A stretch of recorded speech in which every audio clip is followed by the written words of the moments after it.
Assalamualaikum warahmatullahi wabarakatuh. Nama saya Septia Peggy dari NIM 1122051. Di sini saya mahasiswi dari Universitas Pesantren Tinggi Darul Ulum Jombang. Di sini saya akan memaparkan tutorial tentang statistika uji regresi ordinal. Yang pertama, di sini saya akan menjelaskan pengertian regresi ordinal.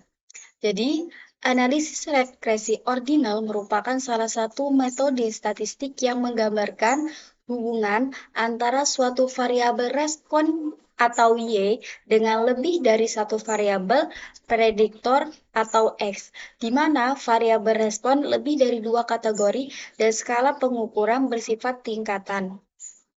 Sedangkan regresi ordinal sendiri adalah pemodelan regresi untuk data variabel tak bebas atau Y dengan respon kategorik ordinal non-biner atau kategorik ordinal dengan jumlah kategori lebih daripada 2.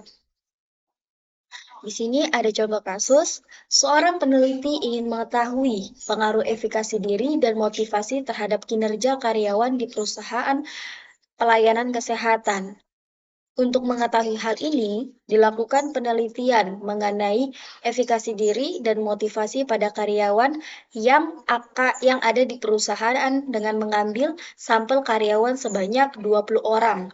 Dengan penelitian ini akan terlihat seberapa besar pengaruh efikasi diri dan motivasi terhadap kinerja karyawan. Langsung saja, di sini ada hasil penelitian memberikan data sebagai berikut, ada 20 orang sampel. Nah, di sini yang pertama ada hipotesis. HO tidak terdapat pengaruh variabel X terhadap Y, dan HA terdapat pengaruh variabel X terhadap Y.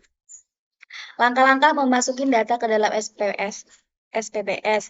Pertama, kalian buka dulu aplikasinya, kemudian klik variable view, kemudian pada label nama kalian isi dengan efikasi diri, motivasi, dan kinerja. Jadi memberi nama variabel yang diperlukan dalam kasus ini terdapat 3 variabel, yakni efikasi diri, motivasi, dan kinerja. Sesuai pada gambar yang di samping. Lanjut, kita memberi kategori pada kolom value. Jadi pada kolom value ini, kita beri dengan, nanti munculnya akan seperti ini. Pada value itu di nomor 1 dengan label rendah, value 2 dengan label cukup, dan value 3 dengan label baik, kemudian klik OK. Selanjutnya, kita klik data view dan masukin data sesuai data yang terlampir di atas tadi. Nah, setelah datanya masuk, lanjut kita klik yang di atas bagian Analyze, kemudian Regression, dan kemudian Ordinal. Nanti akan muncul seperti ini. Kemudian, masukkan variabel pada kolom dependent dan independent. Output, klik cetak pada kolom 2, 3, 4. Kemudian klik continue, kemudian OK. Nah, setelah itu keluar output maka diinterpretasikan. Nah, hasilnya akan seperti contoh pada gambaran ini. Pada model fitting information, min 2 log Likhot menerangkan bahwa tanpa memasukkan variabel independen atau interest only, nilainya sebesar 26,660. Namun, dengan memasukkan variabel independen ke model atau final, terjadi penurunan nilai menjadi 3,844. Perubahan ini merupakan nilai Chi-square yaitu 22,816 dan signifikan pada taraf nyata sebesar 50% atau sig 0,000.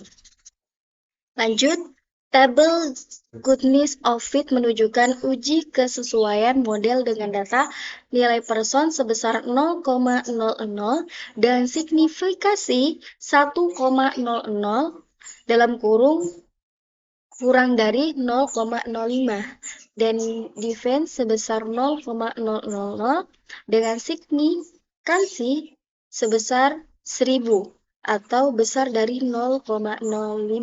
Hal ini berarti model sesuai dengan data empiris atau model layak untuk digunakan.